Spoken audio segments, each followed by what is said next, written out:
What does it take to create a COhatch? Where does it start? Who's involved? What shapes the uniqueness of each location? That's awesome. In this series, find out the answers to all of these questions and get a behind-the-scenes look at the creation of a COhatch from start to finish. Hear from our founders as they share their process and motivation for everything they do, and watch COhatch Westerville come to life before your very eyes. This is Creating a COhatch.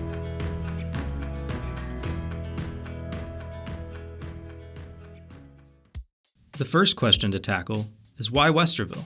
I mean, I get asked all the time about how we select our locations and what brought us to Westerville, for example. And I like to say it's super data-driven and all of this fancy stuff, but in reality, it's kind of interesting what we do. We started with simply saying we really want to be in every community in Columbus. And I've always loved Westerville, uptown Westerville, walkable communities. That's kind of how we started in Worthington.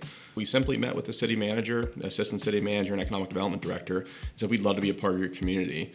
And they mentioned, well, we don't have anything here, but we actually own this armory building down the street. And part of our key strategy with the city is to extend uptown Westerville.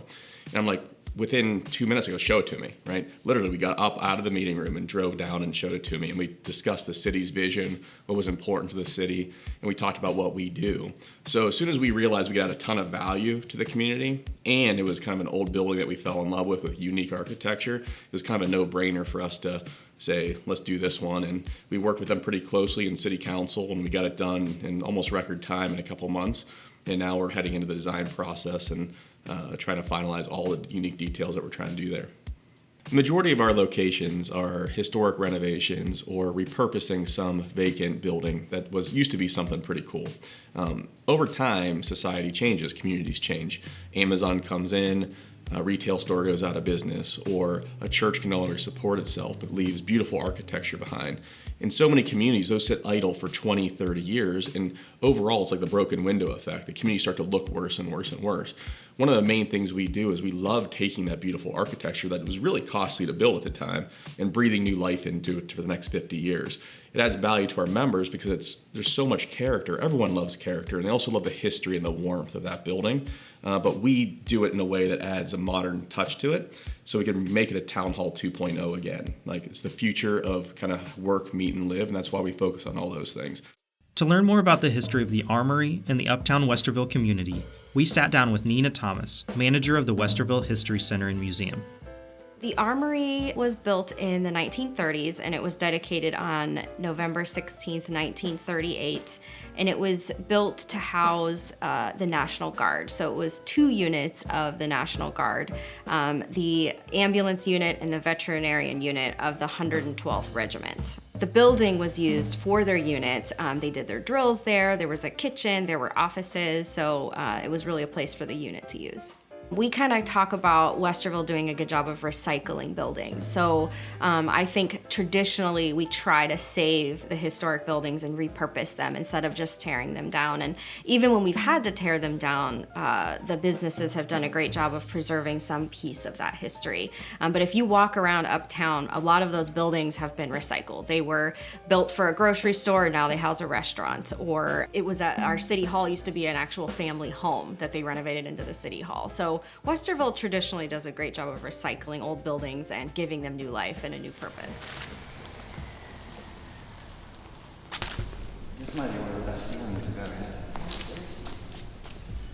My name is Elisabeth Limes, and I am one of the Chief Branding Officers for COhatch. And I'm Joel Limes. I'm the other Chief Branding Officer for COhatch. And together our role is to essentially oversee brand and design for all of COhatch. When Matt shot us over photos of the next one that he was thinking about, and it ended up being the Armory at Westerville, that was a really cool one. We saw photos and heard the scary stories of what the space was for the last few years and how it needed to be cleaned out, and a lot of our spaces, need cleaned out. And to get there and find out that the space has the amount of volume and big open ceilings and the history, and it's just like the perfect kind of building for us to do a COhatch in. So the first step when we're designing a new location is for the core team in Central Ohio. It's the 2 of us Matt Davis and Terry Higgendorfer. And Matt is our CEO, Terry is our Chief Construction Officer. And we get together and go visit the location and talk about what we think is best for the neighborhood and for that particular building. As a secondary thing, we'd love to get some thoughts from Steve and you guys on like what North High is going to need in case we need to change the footprint of that building, whether it's kitchen size and all that kind of stuff. Yeah, sounds good.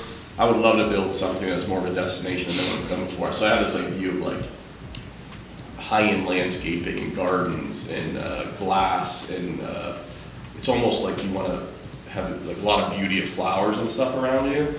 Some different ideas on screens, how we create seating and decks.